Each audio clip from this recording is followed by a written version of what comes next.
இந்த வீடியோவில் நாகேந்திரன் அப்படிங்கிற ஒரு மலேசியன் தமிழனோட ஸ்டோரி பற்றி தான் பார்க்க போகிறோம்.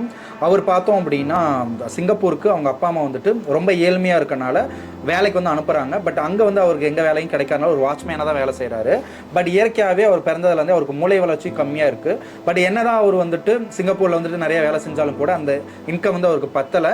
பட் நேச்சராகவே வந்து அவருக்கு மூளை வளர்ச்சியும் வந்துட்டு கம்மியாக இருக்கனால சில பேர் வந்து அவர் யூட்டிலைஸ் பண்ணி போதைப்பொருள் கடத்தல் அப்படிங்கிற ஒரு வேலைக்கு வந்துட்டு யூஸ் பண்ணிக்கிட்டாங்க.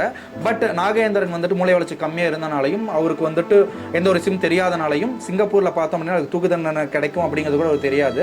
பட் அந்த மாதிரி ஒரு பர்சன் அவங்க ஈஸியாக யூட்டிலைஸ் பண்ணிட்டு போதைப்பொருள் கடத்தலுக்கு யூஸ் பண்ணிக்கிட்டாங்க. பட் இந்த ஒரு ரீசனால் அவர் அரெஸ்ட் ஆகிறாரு. சிங்கப்பூர்லேயே பார்த்தோம் அப்படின்னா அவருக்கு தூக்கு தண்டனையும் கொடுக்குறாங்க. பட் அவர் அப்பா அம்மா பார்த்தோம் அப்படின்னா கம்ப்ளீட்டாகவே வந்துட்டு ஒரு 13 வருஷம் வந்து மனித உரிமை மூலம் ட்ரை பண்ணி அவரை வெளியே கொண்டு வரதுக்கு முயற்சி பண்ணுறாங்க. பட் இருந்தாலும் கூட அவங்களால அது வெளியே கொண்டு வர முடியல. 2022 நாகேந்திரனுக்கு தூக்கு தண்டனை கிடைக்குது.